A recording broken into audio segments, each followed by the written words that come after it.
Hello everyone. I hope आप सब मुझे सुन सकते हैं। मेरी वॉइस आप सब तक आ रही है। हम स्टार्ट करते हैं। मेरा नाम हर्ष है और मैं आप सबसे इन्फिनिटी ट्रेड पार्टनर के बेहाफ पे बात कर रहा हूँ। इन्फिनिटी ट्रेड पार्टनर एक टेक्निकल ट्रेडिंग सॉल्यूशन कंपनी है। ये सेशन इन्फिनिटी ट्रेड पार्टनर का एक लर्निंग सीरीज का सेशन है, जिसका टॉपिक कॉमन ट्रेडिंग मिस्टेक्स। कल हमने सीखा था साइकोलॉजी ऑफ ट्रेडिंग। आज हम बात करेंगे अबाउट कॉमन ट्रेडिंग मिस्टेक्स। ये सेशन में कोई प्रेजेंटेशन, कोई स्लाइड नहीं रहेगी। हम लोग आपस में बात करके, जैसा मैंने कल कहा था कि हम आपस में बात करेंगे इस सेशन के बारे में, चैट्स के थ्रू बात करेंगे और जानेंगे कि क्या मिस्टेक्स हमसे मोस्टली होती हैं ट्रेडिंग। मैं शुरू करने से पहले आप सबसे रिक्वेस्ट करता हूँ कि आप सब लोग एक बार मुझे बताएं, क्योंकि सेशन का जब लिंक आपको आया होगा वहां पे भी लिखी होंगी कॉमन ट्रेडिंग मिस्टेक्स क्या होती है। हम एल्गोरिथम ट्रेडिंग इसलिए चूज करते हैं कि जो हमसे गलतियां होती हैं वो ना हो। हम कई तरीके की और ट्रेडिंग मिस्टेक्स यूज कर देते हैं जिसकी वजह से हमें प्रॉब्लम है। तो आज ऐसा क्या है जो हमें नहीं करना है, जो हम यहाँ से सीख के जाएंगे, उसके बारे में हम बात करेंगे। आप सब लोग यहाँ पे एक्सपीरियंस है, आप सब लोग यहाँ पे ट्रेडिंग की जर्नी में हैं। कहीं ना कहीं कोई सीनियर, कोई जूनियर और कोई ज्यादा एक्सपीरियंस, कोई कम एक्सपीरियंस है। तो आज हम लोग जानेंगे कि क्या मिस्टेक्स होती है। सर, आज मेरा ब्रोकर में स्टार्ट हुआ अगर ट्रेडिंग में। इट्स ओके गीतांजलि जी, हम बात करेंगे इसके बारे में। And congratulation, you got on board. कुछ ट्रेडिंग मिस्टेक्स के बारे में आप सबको बताया भी गया है, तो मैं एक बार बोल देता हूँ वो ट्रेडिंग मिस्टेक्स जिनके बारे में आपको बताया गया है। जैसे ओवर ट्रेडिंग है, रिवेंज ट्रेडिंग है, इग्नोरिंग स्टॉप लॉसेस है। तो इन तीनों में से कोई अ, है ऐसा कुछ जो आप लोग मिस्टेक करते हैं? ओवर ट्रेडिंग, रिवेंज ट्रेडिंग या इग्नोरिंग स्टॉप लॉस?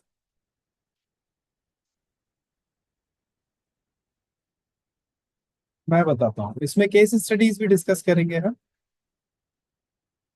हाँ श्योर गीतांजलि, गीतांजलि जी, हम डिस्कस करेंगे मीटिंग में। मैं बताता हूँ, मेरे पास केस स्टडीज आती हैं, मैं अपनी केस स्टडीज बताता हूँ। कुछ दिन पहले की बात है, ओवर ट्रेडिंग करेक्ट। कुछ दिन पहले की बात है, हमारे पास एक क्लाइंट आए, उन्होंने कस्टमाइज प्लान परचेज किया। कस्टमाइज प्लान जो होता है, एक मंथली प्लान होता है, एक हाफ ईयरली प्लान है, एक एनुअल प्लान है, एक क्वार्टरली है। तो उसके बाद अगर आप अपना प्लान कस्टमाइज करवाते हैं, हमसे एक्स्ट्रा चीज़ें लेते हैं, तो सर्विसेज लेते हैं, फीचर्स या सॉफ्टवेयर डिजाइन करवाते हैं, तो उसमें हम आपको एक कस्टमाइज प्लान बना के देते हैं। तो उन्होंने अपना एक कस्टमाइज प्लान बनवाया, जिसमें उन्होंने हमारे साथ ज्वाइन किया। उनका कहना था कि सर, मेरे ट्रेड 4 ट्रेड के बाद लगे ही नहीं दिन में। मैं चाहता हूँ कि 4 ट्रेड लगे मेरे सिस्टम के थ्रू, उसके बाद ट्रेड लगे ही नहीं, मैं कर ही नहीं पाऊँ। क्योंकि वो मुझे एक डिसिप्लिन मिला कि दिन में मुझे 4 ट्रेड ही करनी है। अभी हमारे पास लिबर्टी है कि एक गलत हो गया तो दूसरा कर लिया, दूसरा गलत हो गया तो तीसरा कर लिया, तीसरा गलत हो गया तो चौथा कर लिया। इसीलिए हम करते रहते हैं।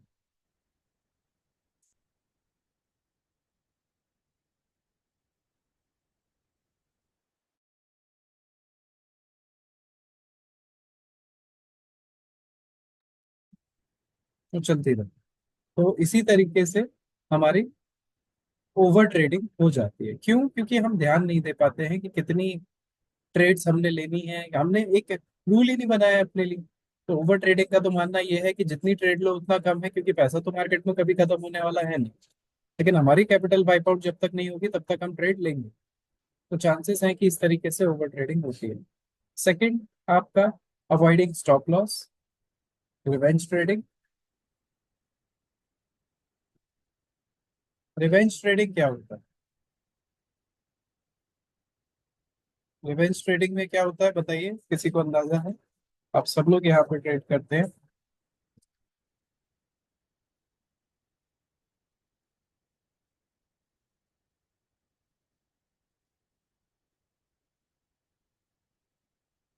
यहाँ सारे आरएम्स भी हैं, आप भी बता सकते हैं, टेक्निकल टीम भी है, आप लोग भी बता सकते हैं। रिवेंज ट्रेडिंग क्या होती है? ठीक है, मैं बताता हूँ। फॉर एग्जाम्पल, हम मार्केट में जब अपना नुकसान कर लेते हैं, एक दफा, दो दफा, तीन दफा, तो हम मार्केट के अगेंस्ट चलने लगते हैं कि ये यहाँ से ब्रेक होगा, यहाँ से ये पैटर्न बनेगा। अपने ईगो में आके मार्केट में डिसीजंस लेते हैं। करेक्ट, जो पहला ट्रेड हो जाए लॉस का, उसके बाद दूसरा ट्रेड हम उसे कवर करने के लिए लेते हैं। तो ये एक कॉमन मिस्टेक है, लिख लीजिए। पहला हो गया आपका ओवर ट्रेडिंग, जो आपको नहीं करनी। सेकंड हो गया आपका रिवेंज ट्रेडिंग। रिवेंज ट्रेडिंग सबसे बड़ा पाप है ट्रेडिंग का। पाप क्यों कहते हैं इसे? क्योंकि जब आपने एक बार शुरू कर दिया रिवेंज लेना मार्केट से, तो आप रुकेंगे नहीं, आप खुद को रोक नहीं पाएंगे। ऐसा क्यों है? क्योंकि आप जान पूछ के नहीं कर रहे हैं, वो बार बार आपसे आपका ईगो करवा रहा है। मेरे साथ भी हुआ है, ऐसा नहीं है कि मेरे साथ नहीं हुआ है, आप लोगों के साथ होता है, सबके साथ होता है। बहुत से ऐसे क्लाइंट हैं जो बहुत ही एक्सपीरियंस्ड है, 45 65 प्लस ईयर्स के हैं, उनके साथ भी ऐसा होता है। और बेसिक स्टार्टिंग टाइम में तो सभी के साथ हुआ होगा कहीं ना कहीं, कि पहला ट्रेड नुकसान का गया, तुरंत दूसरा ले लिया, दूसरा भी नुकसान का गया, चौथा ज्यादा क्वांटिटी से ले लिया, ज्यादा क्वांटिटी से 2 लॉट नुकसान के गए, कोई बात 2 पॉइंट नुकसान के गए, काट दिया, फिर अगला ट्रेड ले लिया। तो इस तरीके से एक ना एक दिन आता है जीवन में ट्रेडिंग के कि आप ऐसा करते हैं। तो रिवेंज ट्रेडिंग ये होती है और इसको नहीं करना चाहिए। ये भी एक बड़ा मिस्टेक है, भारी मिस्टेक है, जो आपको नहीं करना चाहिए। इसके बाद आखिरी पॉइंट जिस पे मैं डिस्कस करना चाहता हूँ, उसके बाद मैं पॉइंट टू पॉइंट डिस्कस करूंगा आपसे, वो ये है कि आप लोग स्टॉप लॉस नहीं लगाते। क्या रीजन है कि हम स्टॉप लॉस नहीं लगाते? आज एक सर से मेरी बात हो रही थी, क्लाइंट है, टीम ने कनेक्ट किया मेरे साथ और मुझसे बात करने को उन्हें दिया।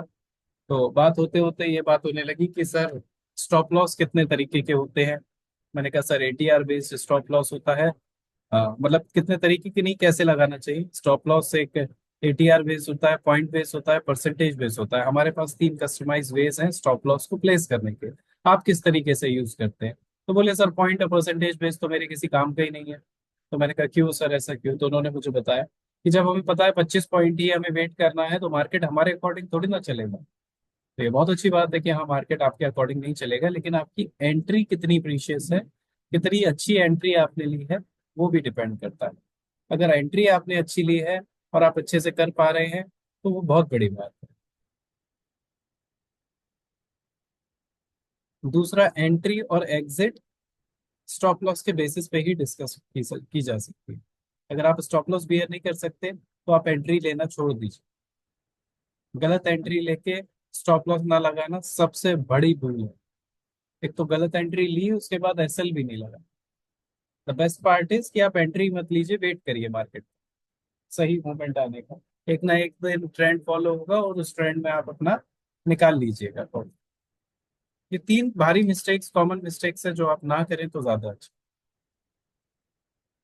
इनको अवॉइड कीजिए। अब डिस्कस करते हैं कि आज के टॉपिक के बारे में, इन्फिनिटी ट्रेड पार्टनर क्या आपको देना चाहता है या क्या दे सकता है। सबसे पहली कॉमन मिस्टेक होती है, इन्फिनिटी ट्रेड पार्टनर जो आपको सिखाना चाहता है, मैं जो आपको सिखाना चाहता हूं, हम सब जो आपको सिखाना चाहते हैं, वो है लैक ऑफ ट्रेडिंग प्लान। लिख लीजिए बड़ी बड़ी हेडलाइंस अपनी डायरी में, और उसमें समझ जाइए ये कि अगर आपके पास एक ट्रेडिंग प्लान नहीं है कि किस में ट्रेड करना है, कितने पॉइंट निकालने हैं, कितनी कैपिटल है, कितना रिस्क मैनेजमेंट है, कितना लॉस बियर कर सकते हैं, कितना प्रॉफिट लेना है, कब कब ट्रेड करना है, कौन से सेशंस है, कौन सी टाइमिंग है, ये सब कुछ that all lies under a trading plan.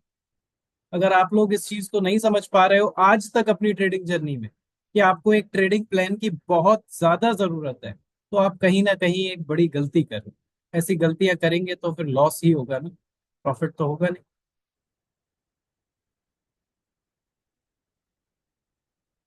Trading without a clearly defined plan is one of the most common mistake, है ना? A trading plan outlines a entry exit. There are some clients who do not understand Hindi, उनके लिए बता रहा हूँ। A trading plan outlines a entry exit strategies, risk management and financial goals. Financial goals आपके trading plan में आपको पता चलता है। कॉन्सिक्वेंसेस क्या हो सकते हैं अगर ट्रेडिंग प्लान आपके पास नहीं है? कॉन्सिक्वेंसेस बहुत ही नॉर्मल और लेमैन है। Emotional decision making. और आज भी लोग करते हैं, जिनके पास ट्रेडिंग प्लान नहीं होता है ना, वो ये गलतियां करते हैं। Emotional decision making. अगर आपके पास वो ट्रेडिंग प्लान नहीं है जो आपको बना के खुद रेडी करना है, या हमारे मेंटोर्स या हमारे आरएम या हमारे इंस्ट्रक्टर्स का गाइडेंस लेके आप रेडी कर सकते हैं, तो आप ये गलती कर रहे हैं। आप इसको सुधारें। अगर आप इसको सुधारेंगे तो इमोशनल डिसीजंस बंद हो जाएंगे, लॉजिकल डिसीजन स्टार्ट हो जाएंगे लेना। इनकंसिस्टेंट परफॉर्मेंस, कंसिस्टेंट परफॉर्मेंस नहीं रहेगी। आज प्रॉफिट कल ज्यादा नुकसान, कल प्रॉफिट परसों ज्यादा नुकसान, तो आप लॉस मेकिंग ही कर रहे हैं। लेकिन अगर आप कंसिस्टेंट प्रॉफिट बनाना चाहते हैं तो एक गोल डिसाइड करिए, आप टारगेट डिसाइड करिए, जिसको अचीव करने के बाद सिस्टम से उठ जाए, लालच ना आए आपके दिल। इमोशनल डिसीजन मेकिंग इसे कहते हैं, इनकंसिस्टेंट प्रॉफिट इसे कहते हैं, इनकंसिस्टेंट परफॉर्मेंस इसे कहते हैं। अब तीसरा और आखिरी पॉइंट, अगर आप अपना ट्रेडिंग प्लान नहीं बना रहे, तो सबसे इंपॉर्टेंट, ट्रेडिंग प्लान ना बनाने का एक कॉन्सिक्वेंस रहता है आपका, जो रहता है डिफिकल्टी इन मेजरिंग सक्सेस और फेलियर। क्या आप सक्सेसफुल ट्रेडिंग कर रहे हैं या ये एज अ फेलियर जा रहा है? ये दो चीजें बहुत इंपॉर्टेंट है। सक्सेसफुल हो भी रहे हैं क्या, आपको पता है 4 साल से आप सक्सेस, आप तो अपनी सेविंग से जज कर रहे हैं अपनी ट्रेडिंग को, अपनी कैपिटल से जज कर रहे हैं अपनी ट्रेडिंग। ये सबसे बड़ी गलती है। ऐसा नहीं करना है आप सब। क्यों? क्योंकि आप लोग जो ट्रेडिंग कर रहे हैं उसे सक्सेसफुल बनाने के लिए मंथली एनालिसिस जरूरी है, मंथली मेजरमेंट जरूरी है। अगर कभी टेलर के पास जाते हैं तो वो थान से कपड़ा काट के नापता है। ऐसा नहीं है नापने के बाद काटता है वो कि मुझे, पहले आपका 2 मीटर अंदाजा लगाइए कि मुझे 10,000 रुपये महीना चाहिए, 20,000 रुपये महीना चाहिए, 25,000 रुपये महीना चाहिए। उसको काट लीजिए 25,000 रुपये को डेली गोल में, कि भाई मुझे दिन का 5,000 रुपये चाहिए। और बैठिए मार्केट में, एक प्रॉफिटेबल मूव ढूंढिए मार्केट का। तब जाके एक ट्रेडिंग प्लान रेडी होगा, एंट्री एग्जिट स्ट्रेटजीज फाइनेंशियल सब कुछ। और अभी भी समझ नहीं आ रहा है तो बैठिए मेरे साथ, मैं सिखाऊंगा। मैं सिखा भी चुका हूँ, पहले कई सेशन लिए हैं मैंने इस पे, है ना। इसको फिक्स कैसे करना है, इसका एक ही तरीका है, develop a detailed plan before trading. Trade करते करते नहीं करना है, develop a detailed trading plan before entering into the market. Back test and revise your plan regular. अपनी स्ट्रेटजीज, अपने logics, buy sell regularly test करिए। और अगर रेगुलरली टेस्ट नहीं करेंगे तो परेशानियां होंगी, और वो परेशानियां आपको रिजल्ट देंगी लॉस के फॉर्म। और वो लॉस आप डेली भुगत रहे हैं, या हो सकता है ओवरकम कर रहे हैं। सेकंड, जैसा मैंने आपको बताया, ओवर ट्रेडिंग। ओवर ट्रेडिंग क्या होता है, इसके बारे में भी थोड़ी सी बात कर लेते हैं कि ओवर ट्रेडिंग का डिटेल डिस्क्रिप्शन क्या है, कि ओवर ट्रेडिंग में क्या क्या मिस्टेक्स हम करते हैं। Over trading refers to taking too many positions, too many positions, और trading too frequently, often due to boredom. Market जैसे आज था, अगर आप पूरे दिन मार्केट में बैठे रहे और बोर होते रहे, जानबूझ के पोजीशंस ओपन करते रहे, तो उसमें क्या होगा, you will open too many frequent positions due to board. अब उसमें लालच आएगा, ग्रीड और desire to make up for losses, वरना फिर लॉस तो होना ही तय है ही। लालच भी आता है, बोर्ड भी होंगे, तो उसका ये मतलब नहीं कि पोजीशन ओपन कर देनी है। पोजीशन तभी ओपन होगी जो प्लान में है। अगर प्लान में नहीं है तो वो पोजीशन नहीं है, तब ओवर ट्रेडिंग से बचा जा सकता है। ठीक। कॉन्सिक्वेंसेस क्या होते हैं इसके, इस बारे में डिस्कस करते हैं। Major consequences of over trading, high transaction cost. Brokerage बहुत ज्यादा है।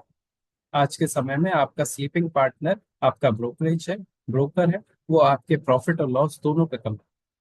क्या आपके रिस्क मैनेजमेंट में आपकी ब्रोकरेज जुड़ी हुई है या नहीं? अगर नहीं जुड़ी है तो वो आपको नुकसान देगा, वो भी आपका लॉस।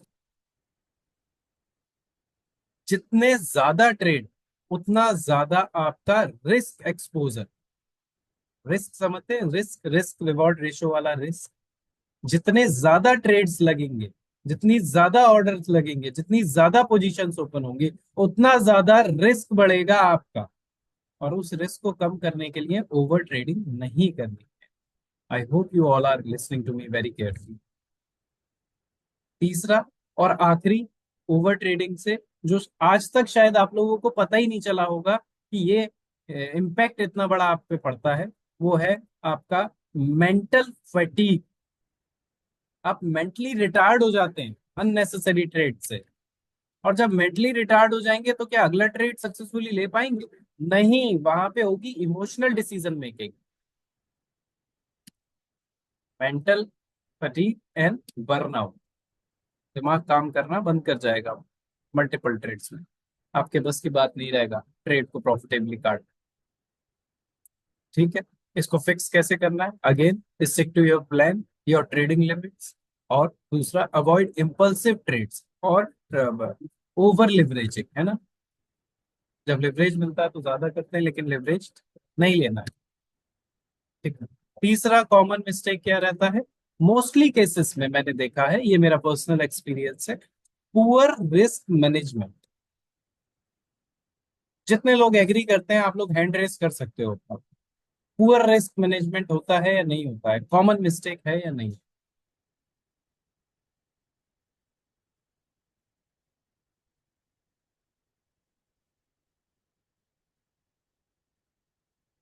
राहुल जी, मैं आपको इसके बारे में ट्रेनिंग करवाऊंगा। अगर आपके कोई आरएम हैं तो यहाँ पे अवेलेबल हैं, तो प्लीज देख लीजिए, राहुल जी को रिप्लाई कीजिए, उनकी ट्रेनिंग सेशन इंक्लूड करिए। इंडिकेटर पे डेली 15 मिनट उनको बताइए कैसे ट्रेड करना है इंडिकेटर के थ्रू। ठीक, let's go. Poor risk management क्या होता है? पहले, सबसे पहले ये समझते हैं कि रिस्क मैनेजमेंट, पुअर यानी अ, बुरा रिस्क मैनेजमेंट क्या होता है ना। सबसे पहले, failing to set stop loss levels. जैसे मैंने स्टार्टिंग में कहा था, avoiding stop loss is a big mistake. Shamim ji, I can see stop loss level आप नहीं लगा पा रहे हो, you are failing to set stop loss levels, risking too much capital पर ट्रेड। अपनी कैपिटल का एक बड़ा हिस्सा रिस्क में डाल, जितना नेसेसरी नहीं है उतना हिस्सा आप रिस्क में डाल। That is poor risk management. मैं आज का पीएनएल भी दिखाऊंगा आप लोगों को। ऐसा नहीं है कि सिर्फ वर्बली मैं आपसे से बात करूं, प्रैक्टिकली भी बात करेंगे। और अगला हफ्ता हमारा थर्ड वीक जो है, फोर्थ वीक जो है, वो पूरा का पूरा प्रैक्टिकल एनालिसिस पे है।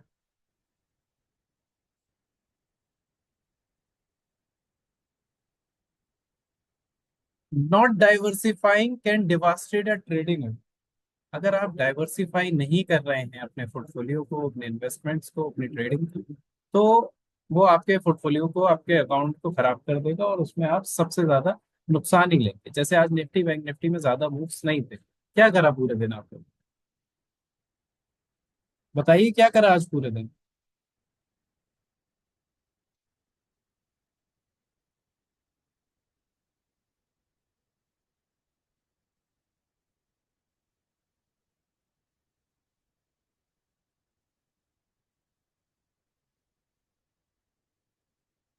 बताइए, कमेंट्स में बताइए, जब आप लोगों को आज ट्रेड नहीं मिला तो क्या किया?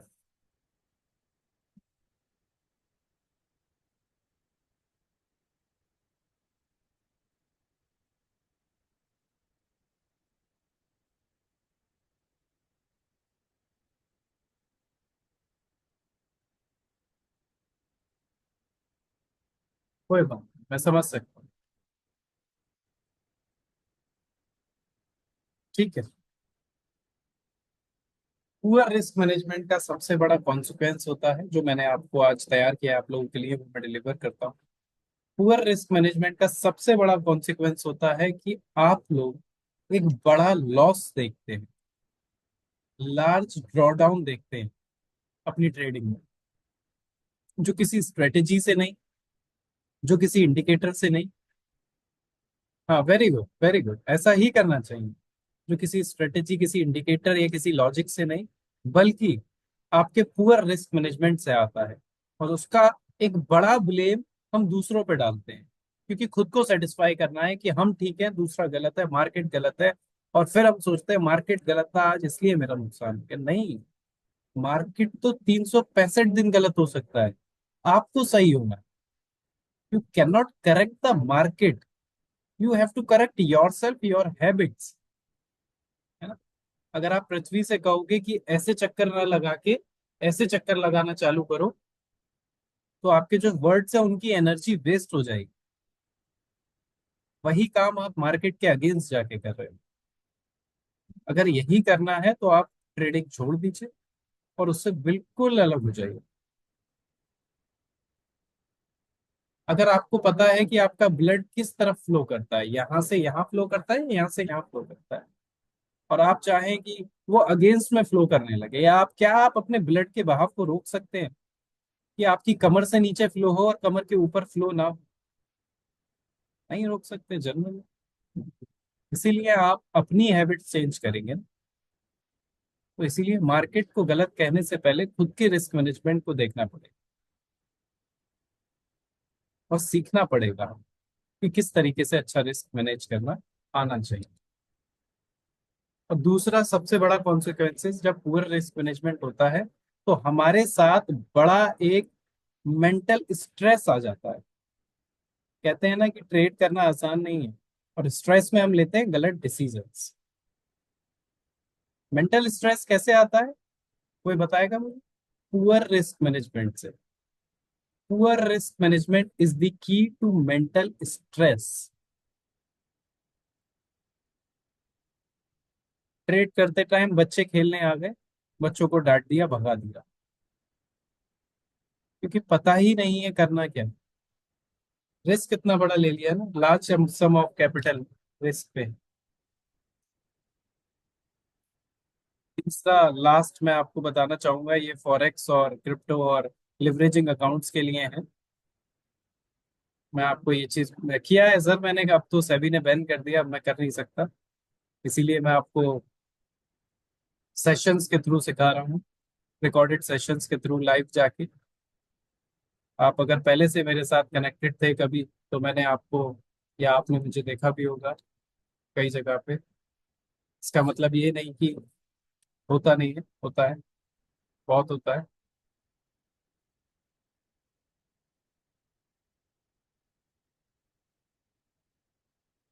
ठीक है, कमिंग टू द पॉइंट है, फॉरेक्स और क्रिप्टो और जो लेवरेजिंग अकाउंट यूज करते हैं उनके लिए है ये। अगर आपका पुअर रिस्क मैनेजमेंट है, तो पुअर रिस्क मैनेजमेंट में आप सबसे ज्यादा अकाउंट ब्लो करते हो। कई दफा होता होगा कि पूरा का पूरा अकाउंट ही ब्लो हो गया, पता ही नहीं चला कि कब ब्लो हो गया। 2 ट्रेड में अकाउंट ब्लो हो गया, $250। बहुत पहले की बात है, मेरे साथ एक इंटरनेशनल क्लाइंट थे, XAUSD में काम करते हैं। उन्होंने एक अकाउंट हैंडलिंग वालों को, अकाउंट, सर रोज शेयर होते हैं एल्को के, प्रॉफिट और लॉस। लॉस भी होता है वो भी शेयर होता है, प्रॉफिट होता है वो भी शेयर होता है, ऐसा नहीं कि मैं मैन्युअली कर रहा हूँ। यहाँ जितने क्लाइंट्स हैं सबके एल्गो ऑलमोस्ट एक्टिवेटेड है। नुकसान, कल संदीप जी का 2400 का नुकसान हुआ था, उन्होंने सबके सामने बताया था। प्रॉफिट होता है तो भी सबके सामने बताते हैं, लॉस होता है तो भी। अगर आप लॉस बियर नहीं कर सकते तो शायद ट्रेडिंग करना बेकार है, मैंने कल भी यही बोला। क्योंकि 100% जैसा कुछ नहीं है इस मार्केट में, हम भी नहीं। खैर ये लर्निंग सेशन है, हम इसमें प्रॉफिट और लॉस की बात नहीं करेंगे। एंड में कर सकते हैं, 10-5 मिनट बचेगा तो।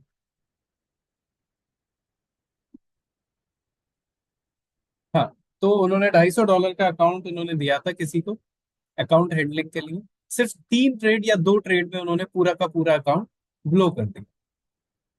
वो कह रहे थे कि सर उनकी ट्रेडिंग बहुत अच्छी है, मेरे दूसरे अकाउंट पे प्रॉफिट करते हैं और अच्छा करते हैं सारा काम, लेकिन मुझे ये समझ नहीं आ रहा कि ये अकाउंट ब्लो कैसे हो। उसके पीछे एक ही रीजन था कि उनका रिस्क मैनेजमेंट बहुत पुअर था, जिसमें पोजीशन साइजिंग गलत थी। एंट्री एग्जिट सही भी हो और पोजीशन साइजिंग गलत हो तो भी आपका अकाउंट ब्लो हो सकता है। आपको ये बात समझनी पड़ेगी, आज नहीं तो कल समझनी पड़ेगी। और अगर नहीं समझेंगे तो आपकी ही नुकसान है इसमें। ठीक है, फिक्स कैसे करें?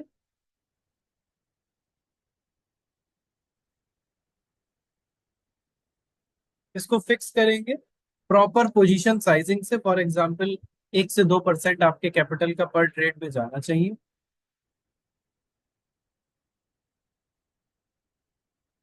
अगर 10 लाख की कैपिटल है तो 1 से 2% तो नहीं हो सकता, फिर भी आप 10% तक अपने कैपिटल में यूज कर सकते हैं। इतना बड़ा कैपिटल आपका होगा नहीं, मुझे पता है। मोस्टली इतना बड़ा कैपिटल नहीं होता है आप लोगों का, इसीलिए मैं बता रहा हूँ कि आप 1 से 2% नहीं, 10% तक कर सकते हैं। Always set a stop loss and respect that stop loss, बार बार उसको हटाएं नहीं। स्टॉप लॉस लगाएं और स्टॉप लॉस को रेस्पेक्ट करें।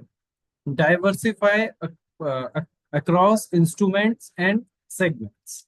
अलग अलग स्ट्रेटजी सेगमेंट्स और अलग अलग उसमें डाइवर्स बाय करके रखे अपनी कैपिटल को, कि मुझे इतना यहाँ यूज करना है, इतना यहाँ यूज करना है। जैसे अभी यहाँ पे किसी ने कहा था कि आज मैंने दूसरे ACME छोटे छोटे प्रॉफिट 1450, शमीम जी कह रहे थे, वेरी गुड शमीम जी।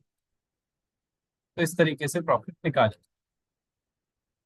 ठीक है, हम जल्दी करेंगे, 10 मिनट बचे हैं हमारे पास। लेट चौथा पॉइंट है इसमें आप लोगों के लिए, कि आप लोग जो कॉमन मिस्टेक करते हो उसको सुधारने के लिए, लेटिंग इमोशंस ड्राइव डिसीजंस।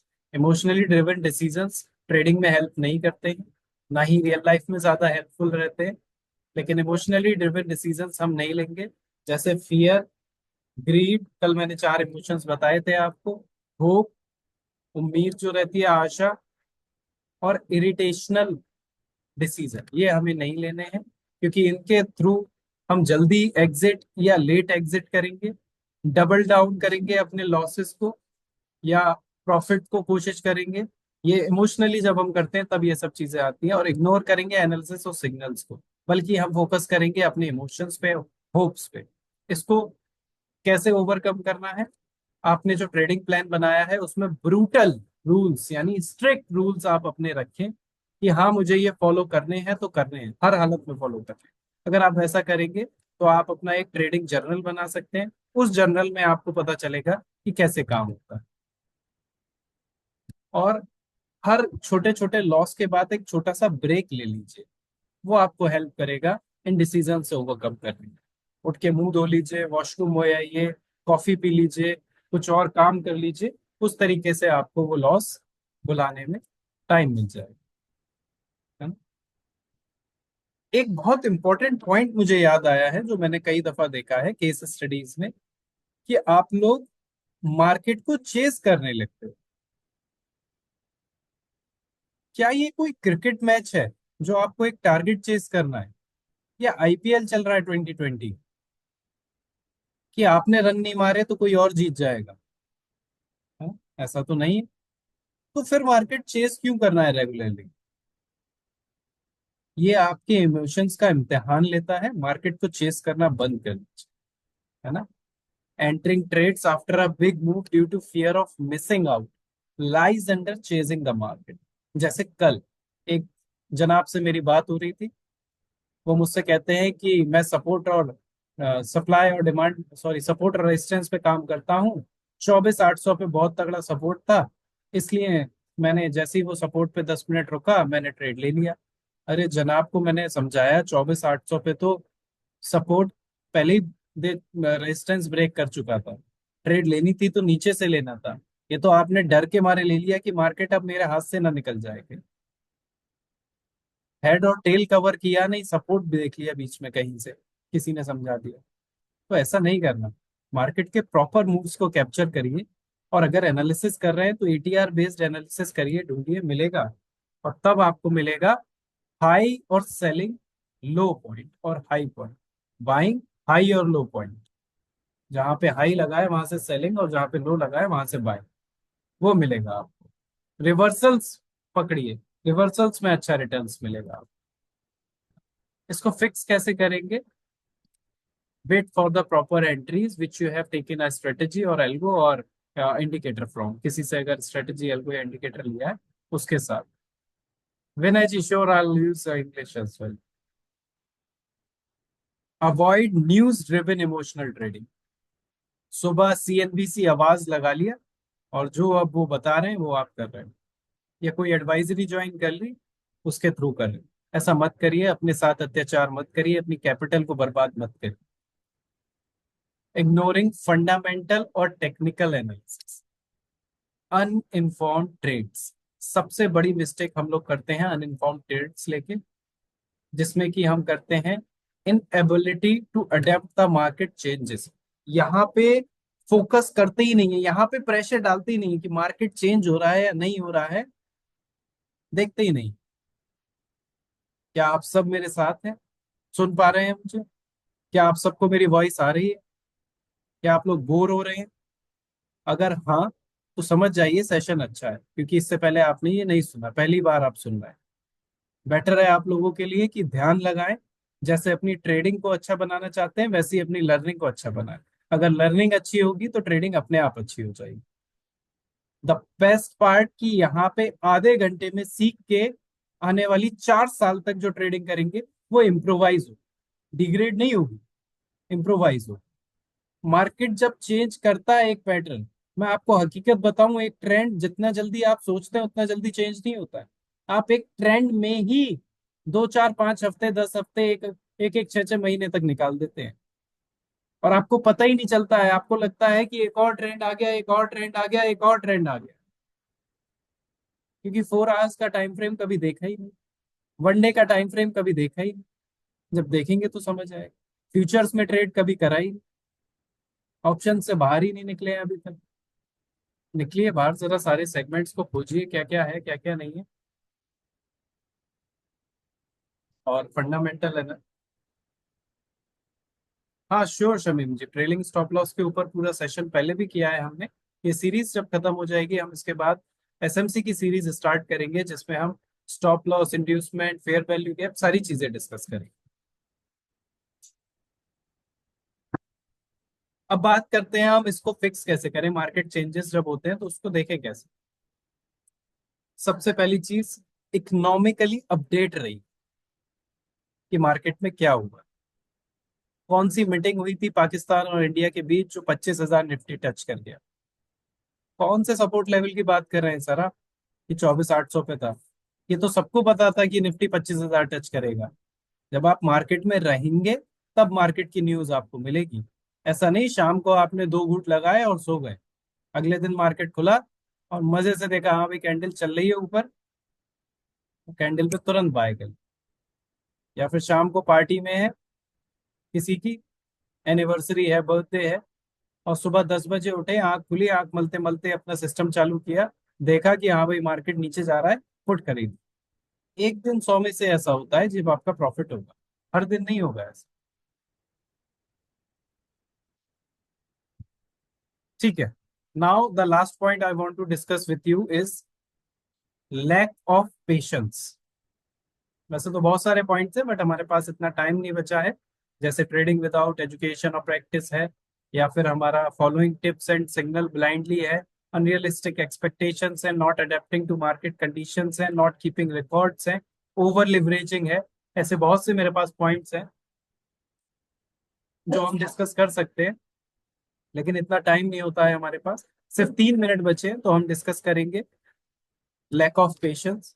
जब आपके पास पेशेंस नहीं होता है, जब आप इम्पेशेंट हो जाते हैं, तो वो it leads to premature exits और entries, entering trade without proper setup. बिना सेटअप के, बिना किसी लॉजिक के आप कंटिन्यूअसली एंटर होना चालू कर देते हैं या एग्जिट करना चालू कर देते हैं अपनी ट्रेड्स में। कॉन्सिक्वेंसेस क्या होते हैं, प्रॉफिट मिस कर देते हैं। 70 पॉइंट का ट्रेड था, 20 पॉइंट कैप्चर किए, 50 पॉइंट मिस कर दिए। High probability of false signals, गलत सिग्नल्स पे एंट्री कर लेते हैं, कैंडल कंप्लीट ही नहीं होने दी, एंट्री कर। इसको फिक्स कैसे करना है, wait for the confirmation before enter करने से पहले मार्केट में वेट करिए, और वो वेट आपको बताएगा कि कहाँ करना है कैंडल कंप्लीट होने का। हमेशा 9:15 पे एंट्री नहीं करनी है गुरु, 9:30 तक तो वेट करो, 15 मिनट की कैंडल कंप्लीट होने का, मार्केट का एक मूवमेंट देने का, मार्केट को सेटल डाउन होने का टाइम। इतनी जल्दबाजी करोगे तो अ, एक है शब्द मेरे पास, मैं यहाँ कह नहीं सकता, बट हाँ वैसा हो सकता है। खैर, लास्ट पॉइंट इस मीटिंग का ये है, कुछ सेकंड्स बचे हैं, ट्रेड को अपनी स्ट्रेटेजी के हिसाब से कंप्लीट होने दीजिए, तब जाके वो trade complete. Thank you so much, आज के सेशन में ज्वाइन करने के लिए आप सबका धन्यवाद है। जिसे पर्सनली कनेक्ट करना है इस सेशन के बाद, व्हाट्सएप पे मैसेज करके पर्सनली कनेक्ट कर सकते हैं। कल फिर हम सेम टाइम पे, कल नहीं सॉरी, मंडे को हम सेम टाइम पे मिलेंगे। मंडे को हमारा सेशन है algorithmic and automated trading introduction. Thank you so much for joining on time. I wish you everyone a very good time. Thank you.